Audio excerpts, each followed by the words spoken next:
I've been thinking a lot about my designer shopping journey. Even though I've been doing a lot of curation to my luxury collection after minimalism, there are still certain items in my collection that I really value and I would buy again. Today I'm going to do a recount of some of the luxury items I've bought, and we'll talk about my best and worst shopping decisions. Louis Vuitton is the first luxury brand I made a purchase from, and my overall experience with this brand has been quite pleasant. My first luxury bag is the Louis Vuitton Speedy Bandolier 25, which I ended up using a lot in the following few years. My other canvas pieces have also served me really well, including my Louis Vuitton Totally MM, which I used to wear a lot when I was doing a master degree in the university. The Louis Vuitton Mini Palm Spring backpack is also still in my collection. This one took me a while to find, but I've been really enjoying it. So from the beginning, the Louis Vuitton canvas has left a really good impression on me. Even now, I still really value having some canvas pieces in my collection because the material is so durable and classic. It's something I never have to baby, and they are fantastic even for the rainy days. All that being said, even when I was shopping a lot, I never desired owning a massive collection of canvas pieces. I feel like because the canvas is so prominent, the bag design is almost like a secondary element. So I never feel the need to own every new bag design in the same material. I also used to own a Louis Vuitton Montaigne MM in the black emprunt leather. This is the one bag I wish I didn't sell. I only sold it because I thought it was quite similar to my Hermes Kelly 28, which ironically I've not been using much. Anyway, I think the Louis Vuitton Montaigne MM is practical, functional, and so very classy. In the few years I had it in my collection, I use it so much, but there was hardly any wear and tear. I actually ended up getting 90% of what I paid for thanks to the price increase. So overall, I've had pretty good experience with Louis Vuitton, but I don't feel quite the same with Chanel, which I'll talk about in a bit. I want to touch on jewelry first because it's something that I really enjoy. I've never regretted owning a curated collection. I actually bought a lot of luxury handbags before finally exploring the fine jewelry department. One thing that I'm really pleased about is that I've never been very interested in luxury fashion jewelry. From the beginning, I was more about investing in fine jewelry pieces. It's been quite a journey. I went from buying what everyone said was classic to eventually identifying and accepting what works for me. I bought the Cartier Love bracelet only to realize it didn't really fit in my lifestyle. I then bought the Just en Clue because it was supposedly the next best thing from Cartier. It turned out it wasn't really the most comfortable thing to wear, so the search continued. Eventually, I came across my forever staple, which is my Hermes CDC, and that was it. I fell in love with the Hermes Rose Gold, and I bought a few more other pieces. Just like my designer handbags, my jewelry collection went through a lot of curation. While I've made some questionable purchases, I always value the idea of having a classic collection that I can enjoy wearing over and over again for years.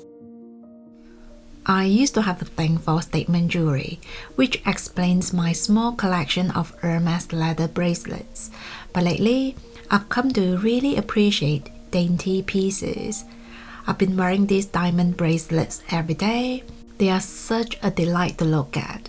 I think it's lovely to always have some sparkles on me without feeling like they are in the way.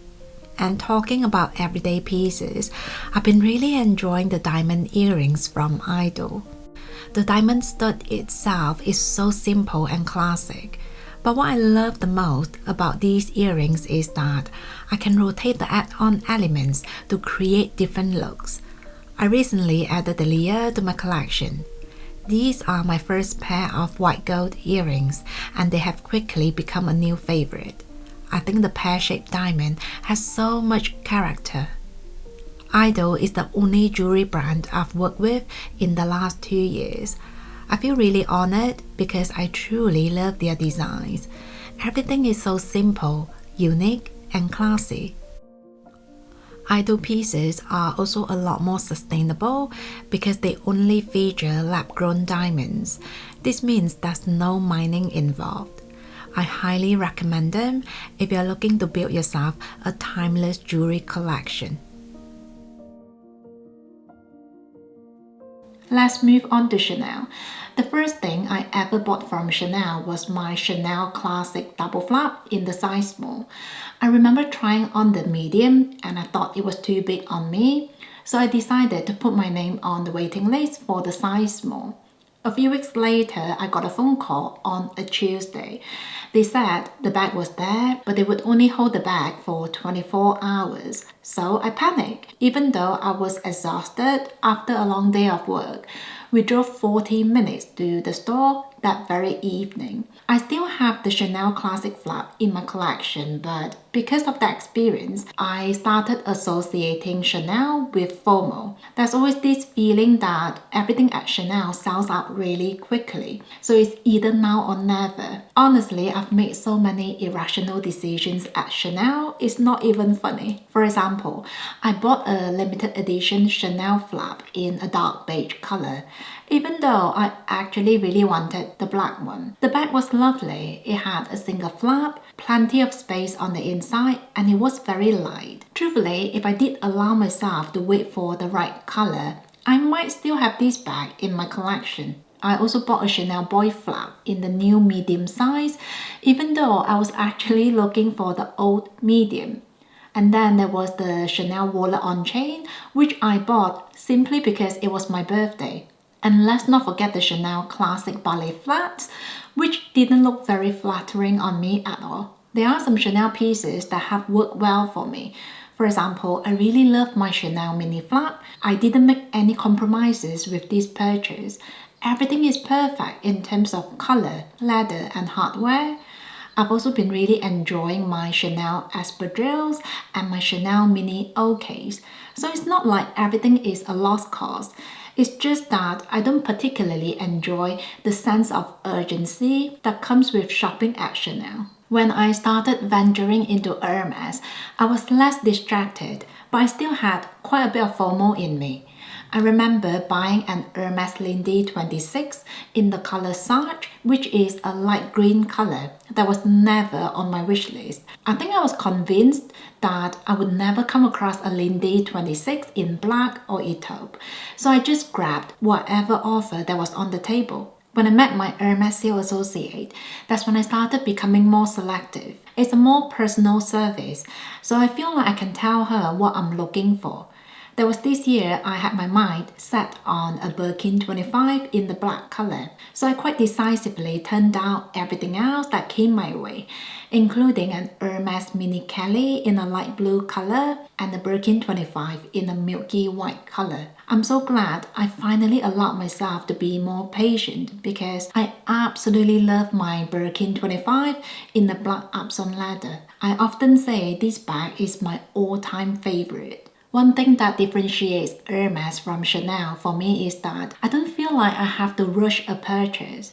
Especially with handbags, the offer doesn't come every day. Usually it's either something I've requested myself or something similar, and if it's the latter, my sales associate is quite happy to give me a week or two to think about it. I remember there was a time she asked if I was interested in a mini Constance. I was in Hong Kong at the time and she was happy to wait for 2 weeks for me to drop in. Obviously, all this is dependent on purchase history, but because of my shopping experience at Chanel, I tried to buy my purchase history items at Hermes more intentionally.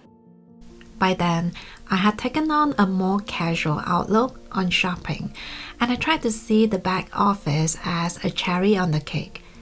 I eventually bought several Hermes rose gold jewelry pieces because I just love the subtle shade of pink. I still have most pieces in my collection. In fact, the only Hermes jewelry I've sold is the Hermes Kelly necklace in rose gold. I hardly ever wore it because the pendant was a little bit too big for my liking. I would say my worst Hermes shopping decisions were the leather charms. I had 1 horse head charm and 3 rodeo charms. I bought all 4 pieces within quite a short span of time. They were really adorable, and even on such small items, the Hermes craftsmanship did not disappoint. I ended up selling everything though because I never really used them. When it comes to small leather good pieces, I don't mind investing in good quality because they are very hardworking elements. So I'm actually really glad I bought my everyday pieces when I did, including my very trusty Louis Vuitton mini pochette, which I've been using every day, my Chanel card holder, and my Louis Vuitton coin purse. The only thing I wish I didn't do was trying to have a collection. At one point, I had so many pieces that I wasn't using.